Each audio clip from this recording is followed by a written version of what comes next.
내년 국회의원 선거에 대한 관심이 벌써부터 뜨거워지고 있습니다.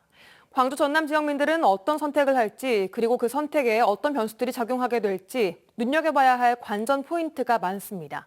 김진선 기자가 보도합니다. 제22대 국회의원 선거일은 내년 4월 10일입니다. 광주 전남은 사실상 민주당 독점 구도.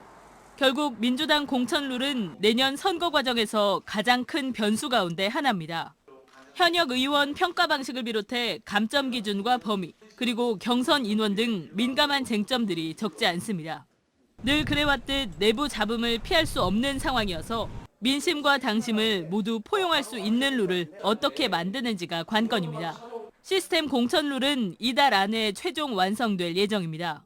네, 1차 시안은 완성을 했고요. 다시 최고위에 이제 보고를 해서 의결을 하고 그 이후에 전 당원 투표로 확정토록 그렇게 되어 있습니다.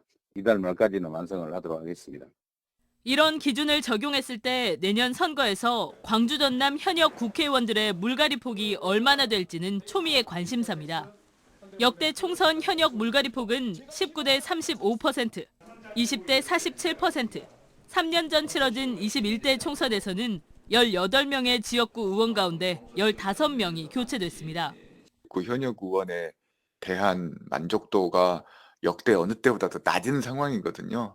그래서 현역 물갈이가 제도적인 어떤 변화 없이 어느 정도 이루어질 수 있을 것인가, 이것도 포인트일 것 같고. 내년 국회의원 선거가 1년 앞으로 다가왔지만 선거제도 개편이나 선거구 획정 등 여전히 변수가 많아 정치 지형이 어떻게 바뀔지 한 치 앞도 내다보기 힘든 상황입니다.